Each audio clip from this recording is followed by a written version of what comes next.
The Gospel reading this morning is taken from Luke chapter 6, entitled Love for Enemies. Jesus is speaking. He says, "But I say to you that listen, love your enemies. Do good to those who hate you. Bless those who curse you, and pray for those who abuse you. If anyone strikes you on the cheek, offer the other also. Give to everyone who begs from you, and if anyone takes away your goods, do not ask for them again. Do to others as you would have them do to you. If you love those who love you, what credit is that to you? For even those known as sinners love those who love them. If you do good to those who do good to you, what credit is that to you? For even sinners do the same. If you lend to those from whom you hope to receive, what credit is that to you? Even sinners lend to sinners to receive as much again. But love your enemies, do good, and lend, expecting nothing in return. Your reward will be great, and you will be children of the Most High. For God is kind to the ungrateful and the wicked. Be merciful, just as your father and mother is merciful." Some of you may recall moments of challenge in mathematics.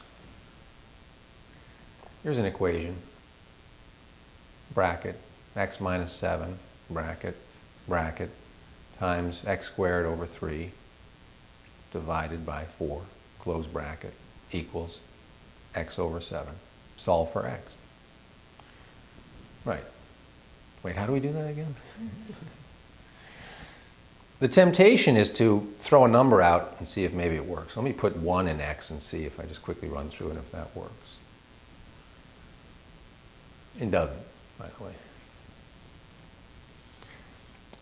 I remember when this type of mathematics was introduced. We were kids and it was, 3 and 4 equals, et cetera, et cetera. But all of a sudden we go to this new level.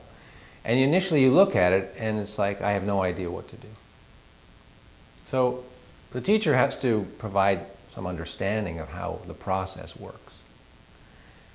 And really the process works by way of understanding that things can flip and flop on either side of the equation. You can't just move things to equation without somehow compensating. And ultimately you're trying to get all the x's on one side of the equation and all the numbers on the other side, and then it's relatively simple after that. If somebody doesn't understand that aspect, that you can move stuff from one side of the equation to the other, then the whole thing just seems very anxiety-provoking, because there's no understanding of what you're trying to do.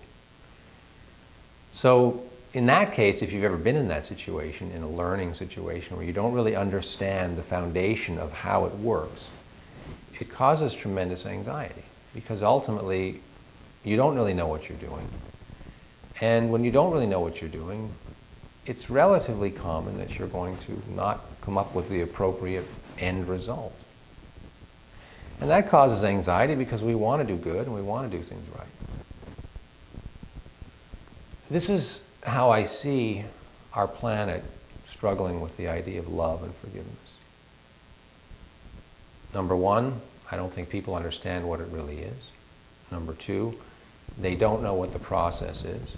And number three, most of them are not willing to learn the process. So when people say, oh, forgiveness is hard, there's part of me that wants to go, what exactly have you done? How much effort have you put into it? Do you know what the process is to get to a place of forgiving somebody that has really wronged you? One person who comes to mind is the individual who shot John Lennon. His name is John Mark Chapman. He's been in prison since shortly after that day, probably that day, December 8th, 1980. So that'll be 40 years, well, 39 years this December.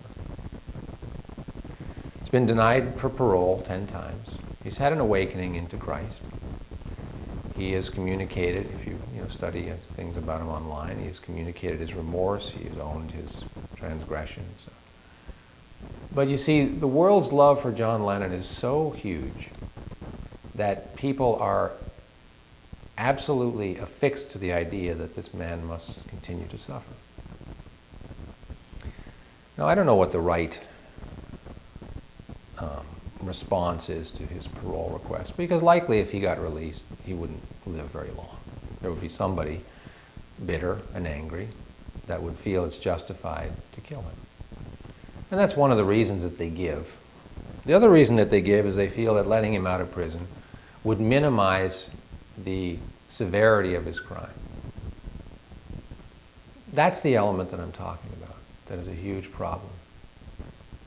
That humanity has this love affair with seeing other people suffer.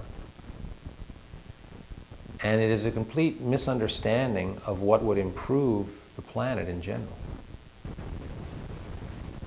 That we all have moments of weakness, and we all do things that cause harm to others at some point. I've never met one person who has a pristine record. Most of it is caused as a result of a misunderstanding coupled with a lack of ability to do deeper work. So if somebody molests you, for example, which many of you know is part of my history, they do that because they have an uncontrollable urge for something, either power or sex. They can't seem to get it through the traditional means. In other words, they can't develop the proper relationship or what have you. And they don't stop and go, this isn't a good idea.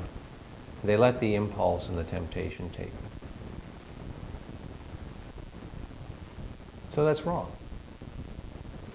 But it doesn't come from generally the idea that this person is a bad person. I don't believe God created bad people. I think people can choose to cultivate such anger and such animosity that they just do whatever they want whenever they want. And when you have this understanding, then it's okay to have your emotional response when you are hurt or when you are angry. But what we relinquish in forgiving is that deep desire for the other person to suffer for a long time. You know, what good is that? Does that actually make somebody feel better?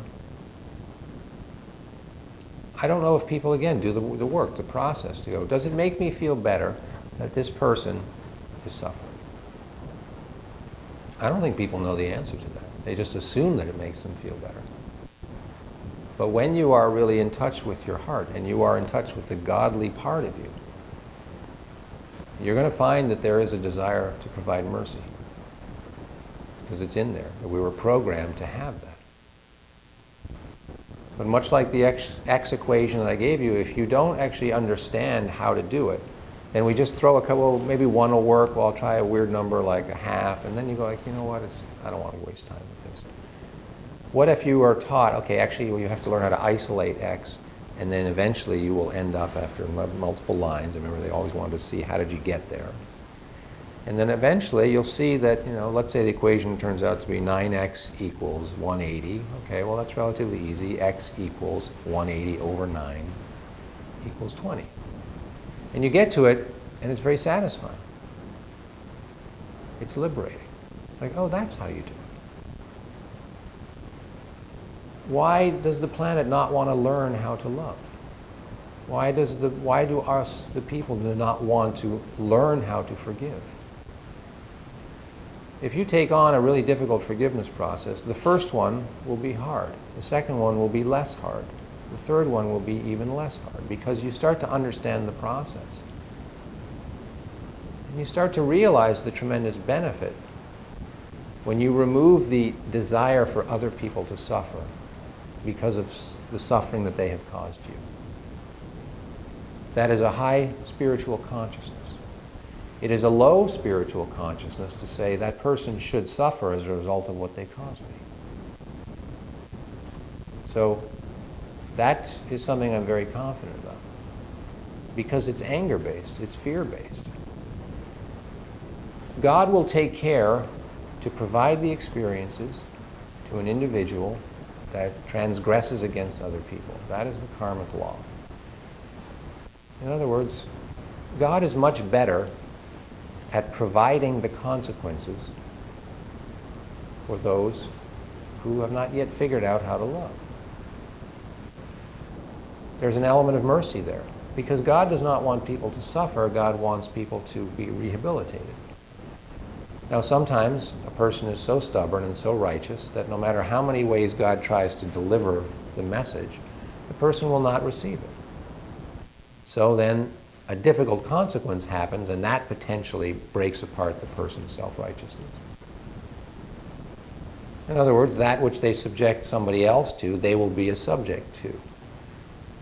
Now, a lot of times, people just get angry about that, and they blame God, why me? Instead of realizing they have actually done that very thing, and this is what it feels like to be the recipient of it. So the humble individual goes like, oh, well, this is actually helpful.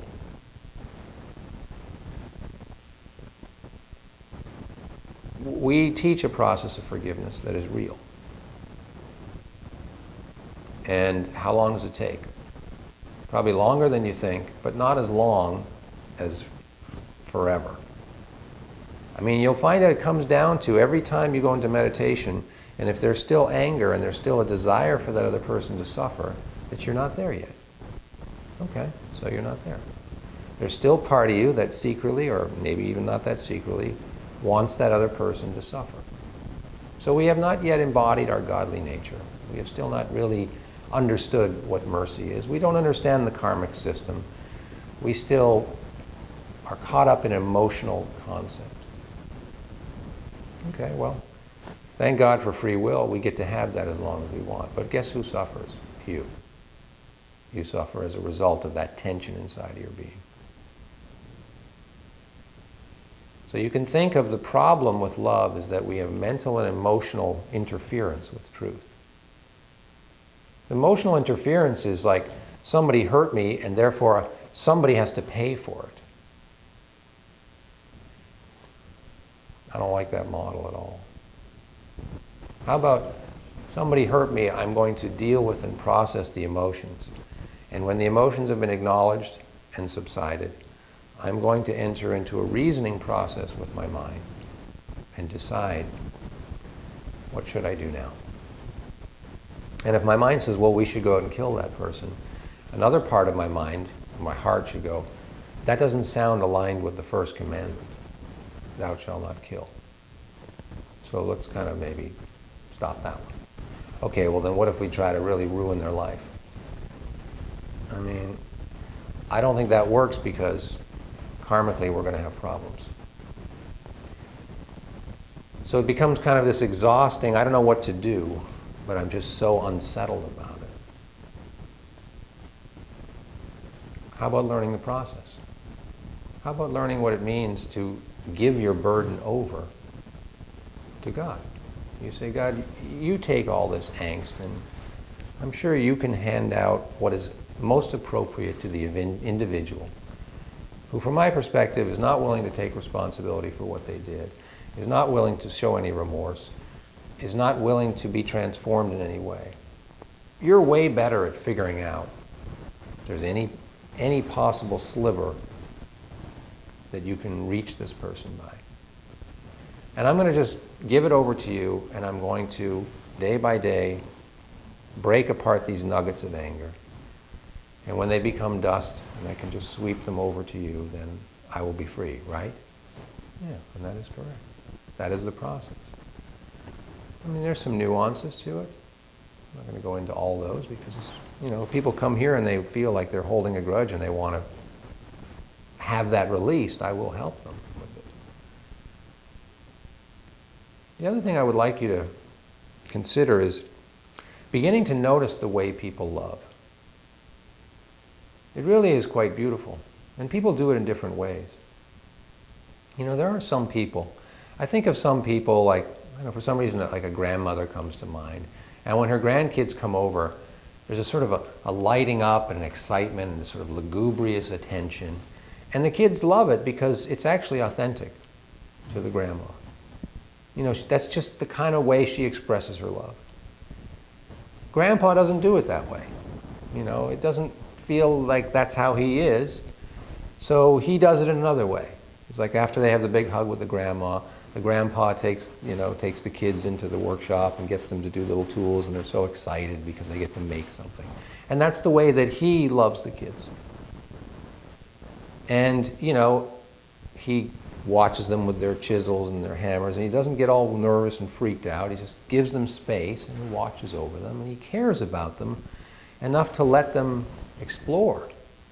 And you guys know kids love to explore stuff and try it out, and they like to do it themselves. At a certain age, it's really important to them. And he understands that, and that's an expression of his love.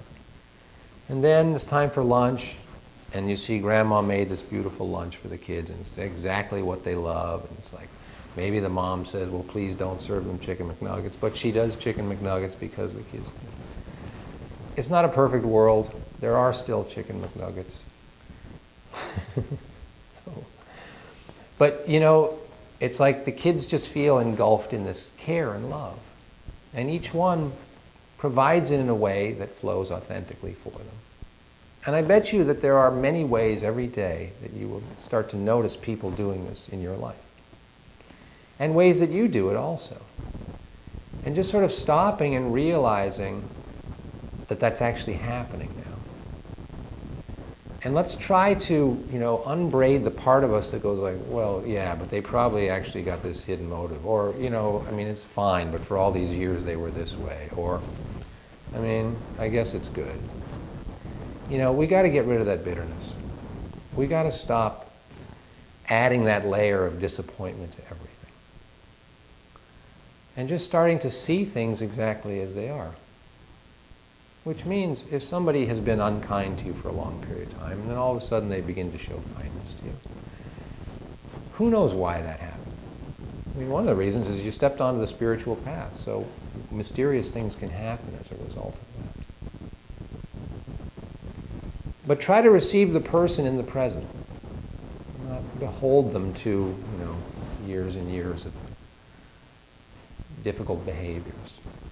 And even if it's just a flash in the pan and somebody has a moment of inspiration. Let's learn to appreciate the expressions of love that are shown to us. Begin to develop that energy where we celebrate love, as opposed to diminish it because it's not exactly the way we want it to be and it's coming a little too late and all this human stuff that gets in the way. So 2 things to think about this week. Number 1, do you have somebody that you believe you should forgive, that you want to forgive? Do you have a process? If you don't have a process, research one. If you have a therapist, say, I really want to do a forgiveness process. I can help you with it if you want to do it. And let's actually walk the steps and see where you get snagged. And then let's overcome it, just through sheer persistence. Get to the other side, where you are absolutely neutral towards a person who hurt you. And you trust that God will handle everything. And you understand mercy, that no matter how despicable a person appears to be, somewhere inside they were created to love. And they got so far from that because of how their life has turned out. Try to have a little mercy on that. Second of all, begin to experience people's love for you. Very subtle ways in which people do it. Be appreciative of it. I wouldn't be weird. Don't say things, like, I see God's love moving through you or something like that. Don't get all weird, please. Okay? Just a moment of humble recognition.